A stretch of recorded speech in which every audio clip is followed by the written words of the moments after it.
The government says time's up for the civil service when it comes to pay inequality, saying it has until the end of 2020 to end pay discrimination against women. Women civil servants, female civil servants, earn on average 12% less than men, in other words, $10,000 less a year. And the government is also calling time on the 9-to-5 working day, saying flexible hours should become the new norm. Rowan Quinn reports on this. They said women were too sentimental to listen to reason. One said that women would always vote for the handsomest candidate. At an exhibition about how Kiwi women have fared since getting the vote 125 years ago, the Women's Minister Julianne Genter explains how she'd close one of today's glaring gaps. At our current rate, it would have taken decades to close the gender pay gap. We want action much faster. It's 2018. We've waited long enough. And she says the new policy of making flexible work the norm rather than a special privilege is just as important as closing the pay gap. Ms Genter says most flexi workers are women and they often face stigma and bias, not to mention lower pay because of that. On her last working day before the Green MP takes time off to have her first baby, she says the policy is particularly important to her.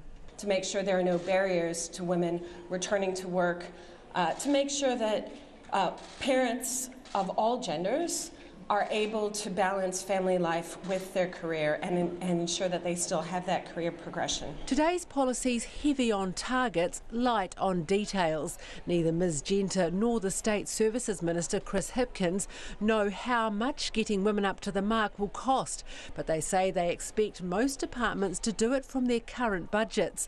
And they don't have details of how the targets will be achieved or what will happen if they're not.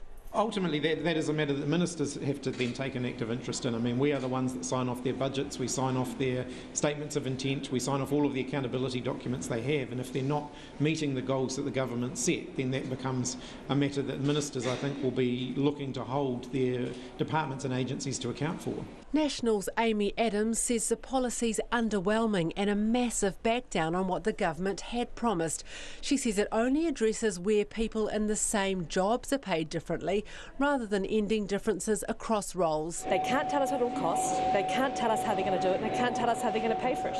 And while these female civil servants in Wellington are largely happy with their pay, they're supportive of the move. It is more concerning in probably some of the lower operational roles, that there may be a separation, or that roles that a lot of females do are considered less valuable perhaps to an organisation. So they'll say, oh, we're giving women more flexible hours so they don't have to earn as much, when it's probably a right though. If we're doing the same job, then we should earn the same amount of money. I think flexibility is not just about families and mothers with children. It can be flexibility when you have an elderly parent. There's a huge variation in pay inequality across the public sector. At the Ministry of Defence, women are paid 38% less than men, while at Crown Law it's 30%. At the Ministry for Women, they earn 5% more than men. I Tamaki Makaurau, more Checkpoint, ko Rowan Quinn, DNA.